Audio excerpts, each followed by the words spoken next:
हम उस समय की भी याद दिलाते हैं जब हम विपक्ष में थे और राज्यों में हमारी सरकारें थी, तो गुजरात मॉडल की चर्चा होती थी कि विकास, पारदर्शी शासन, भ्रष्टाचार मुक्त शासन किस ढंग से आगे बढ़ रहा है। याद करिए, मध्य प्रदेश में हमने ऐसी योजनाएं लागू की थी कि बच्चियों का, कन्याओं का भविष्य सुरक्षित हो सके। कर्नाटक में हमारी पहली सरकार थी 2008 में, जिसने कि किसानों को 1 साल के लिए यानी प्रथम वर्ष के लिए बिना ब्याज के ऋण देने का प्रयास किया था और उसे सक्सेसफुली इंप्लीमेंट किया था। केंद्र सरकार की उपलब्धियां अलग हैं, परंतु आज कांग्रेस पार्टी, जो कि देश की मुख्य विपक्षी दल है, वो जिन राज्यों में सरकार में है, वो कैसा मॉडल प्रस्तुत कर रहे हैं, उसकी वानगी हम आपके सामने रखना चाहते हैं। कर्नाटक भारत का अत्यंत महत्वपूर्ण राज्य है और जिसमें अपरिमित क्षमता है, पर दुर्भाग्य से पिछली बार कांग्रेस के हाथ में शासन आया और अभी जो समाचार आया है कि कर्नाटक की वाइन मर्चेंट एसोसिएशन ने, यानी शराब के व्यापारियों की एसोसिएशन ने 6,000 करोड़ रुपए का शराब घोटाले का आरोप कांग्रेस की सरकार पर लगाया है। यह भारतीय जनता पार्टी या विपक्ष के द्वारा लगाया गया आरोप नहीं है, यह उस भ्रष्टाचार के भुक्तभोगियों के द्वारा लगाया गया आरोप है। कर्नाटका वाइन मर्चेंट एसोसिएशन, और उन्होंने बाकायदा विस्तार से बताया है कि रेस्टोरेंट से लेके होटल्स तक किस प्रकार से अलॉटमेंट में विधिवत रूप से सरकार के भिन्न भिन्न स्तर पर बैठे हुए मंत्रियों और अन्य लोगों को वो भ्रष्टाचार का पैसा जाता था। यानी दिल्ली का शराब घोटाला तो आप सबको याद ही होगा, अब ये कर्नाटक का शराब घोटाला एक नए स्वरूप में सामने आया है। और शराब की लत बहुत बुरी होती है। शराब के बाद अगर दूसरी लत बुरी होती है तो वो जुए की होती है।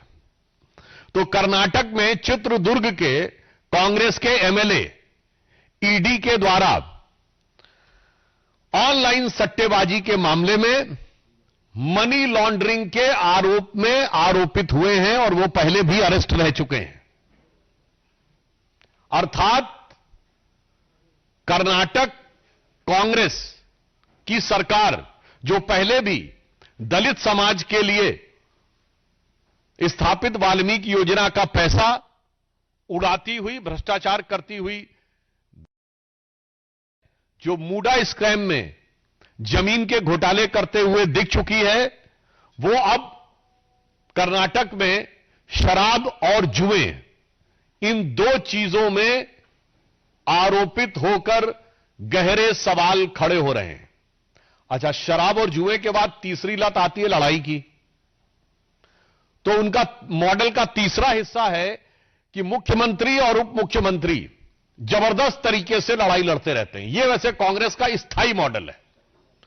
जैसे हमारी सरकारों का विकास का मॉडल होता था, कांग्रेस का स्थायी मॉडल है कि जहां भी सरकार होगी तो 2 ग्रुप में प्रकट रूप में दिखाई पड़ेगा। कर्नाटक में सिद्धारमैया जी का ऑन रिकॉर्ड दिया गया बयान है, यह मैं कोई आरोप की बात नहीं कर रहा हूं कि राहुल गांधी जी परमिशन नहीं दे रहे हैं इसलिए मैं कैबिनेट का एक्सपेंशन नहीं कर पा रहा हूं। और डीके शिव कुमार जी जो डिप्टी सीएम है, उनका ऑन रिकॉर्ड दिया गया बयान है कि न्याय होना चाहिए, अर्थात एक कमिटमेंट था कि सीट चेंज होनी चाहिए।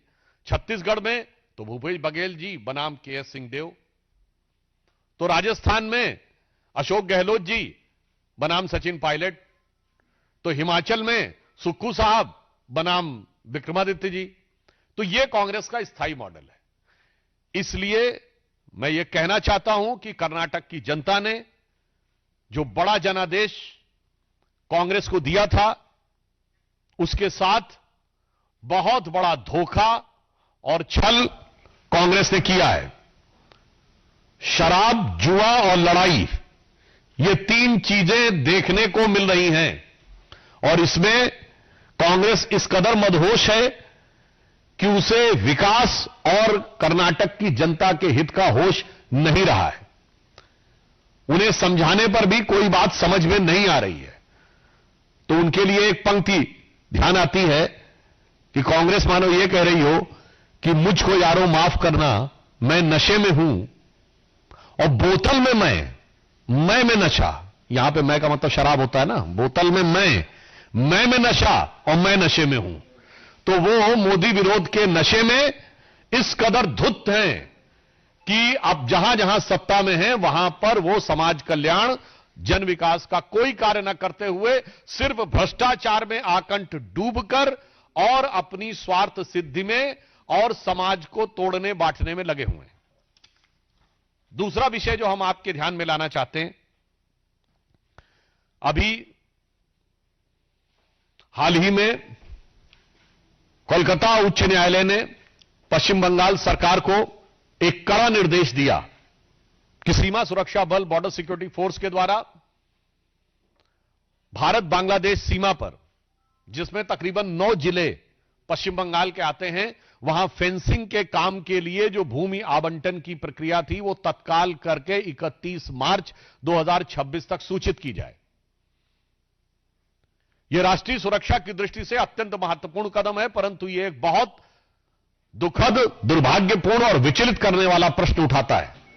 यह साफ दर्शाता है कि पश्चिम बंगाल की तृणमूल कांग्रेस के शासनकाल में देश की सीमाओं पर सुरक्षा की कीमत पर घुसपैठियों के वोट के लालच में, सिर्फ क्षुद्र राजनीतिक स्वार्थ में राष्ट्र की सुरक्षा का सौदा किया जा रहा था।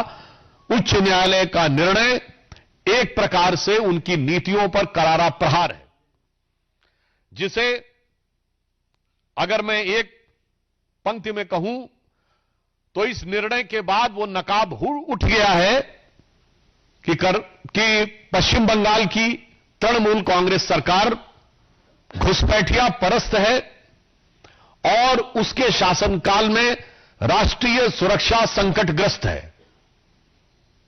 और हमें पूर्ण विश्वास है कि राष्ट्रीय सुरक्षा को संकटग्रस्त करने वाली इस सरकार को, इस घुसपैठिया परस्त सरकार को पश्चिम बंगाल की जनता आगामी चुनावों में तृणमूल से उद्ध्वस्त कर देगी और भारतीय जनता पार्टी को निर्णायक, प्रभावी और प्रचंड जनादेश देगी, ताकि राष्ट्र की सुरक्षा और पश्चिम बंगाल के जन जन के विकास और कानून व्यवस्था तीनों को सुनिश्चित किया जा सके। धन्यवाद।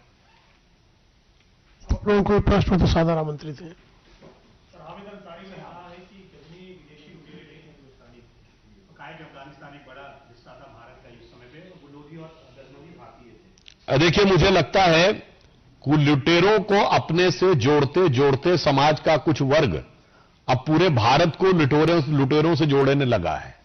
मुझे लगता है इस लुटी पिटी मानसिकता से बचने का प्रयास करना चाहिए, और यह वही मानसिकता है जिसके लिए माननीय प्रधानमंत्री जी ने कहा कि मैकॉले की मानसिकता को अगले 10 साल के अंदर हमें उद्ध्वस्त करना है। और यह बहुत दुखद बात है कि श्री हामिद अंसारी जी, जो भारत के माननीय उपराष्ट्रपति रहे हैं, वो इस प्रकार की बात करें, जबकि फैक्ट यह है, वास्तविकता यह है कि जितने भी मुगल बादशाह थे अलाउद्दीन खिलजी के बाद, सबने बगदाद के खलीफा का खुतबा पढ़ के शासन किया है।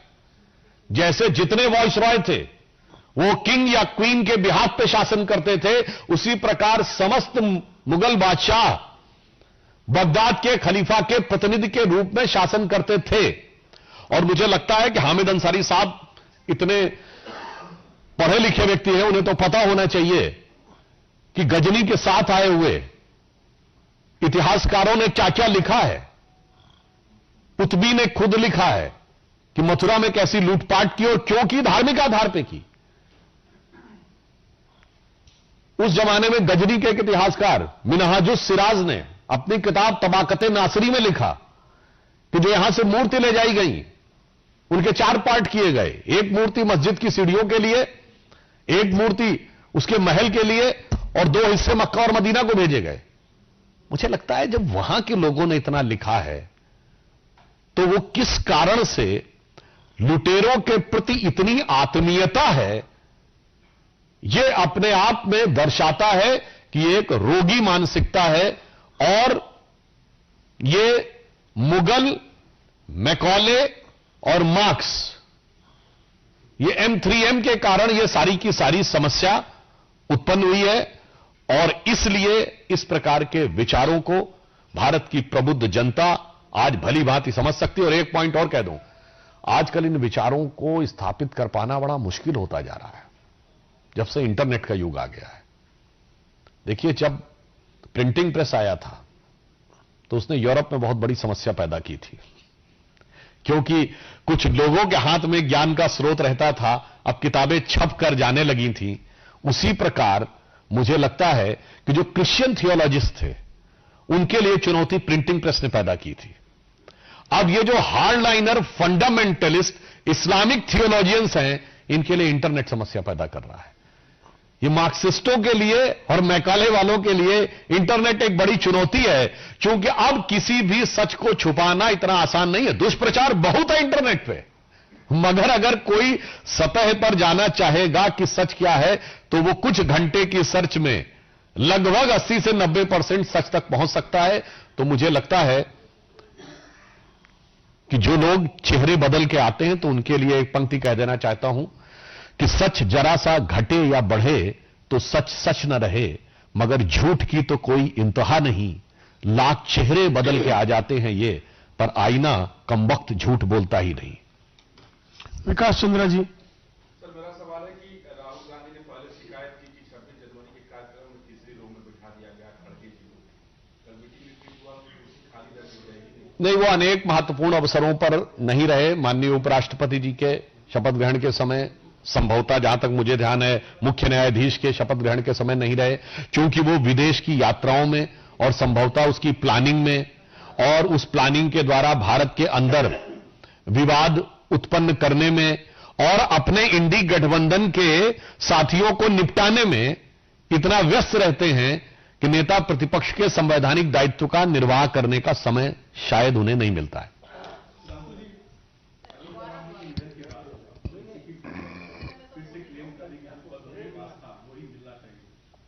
ये नेशनलिस्ट एनसीपी का अंदरूनी विषय है, वो एक बार अपना निर्णय ले लें, उसके उपरांत जो भी उपयुक्त होगा गठबंधन निर्णय लेगा।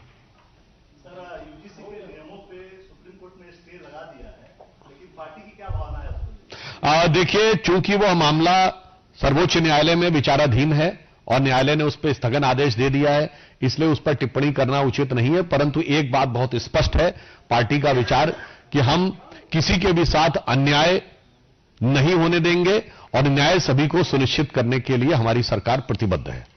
बहुत बहुत धन्यवाद। कुछ है? स्वामी अमृतेश्वर ने कॉन्फ्रेंस करके यूपी सरकार पर हमला बोला है, कहा है कि आपने गौरक्षा के लिए क्या किया, जितना गोमा एक्सपोर्ट होता था 40% जो है वो उत्तर प्रदेश से हो रहा है। जहां तक हमारी सरकार का विषय है, हमारी राज्य सरकारों ने और केंद्र ने भी यथासंभव इस विषय के ऊपर पूरी संवेदनशीलता के साथ कार्य किया है। परंतु हम यह भी कहना चाहेंगे कि इसी देश में ऐसी पार्टियां भी हैं जिन्होंने सड़क के ऊपर गाय काटकर बीफ की पार्टी की है। केरल में यूथ कांग्रेस के नेता ने सड़क पर बीफ की पार्टी की थी। मुझे लगता है उससे अधिक आक्रोश उसकी तरफ होना चाहिए। और इस देश में ऐसे प्रधानमंत्री भी रहे हैं जिन्होंने विदेश में जाकर स्पेशल टाइप की बीफ, फिलिप मैगन की डिमांड की थी in the choice of their preferential choice of food में।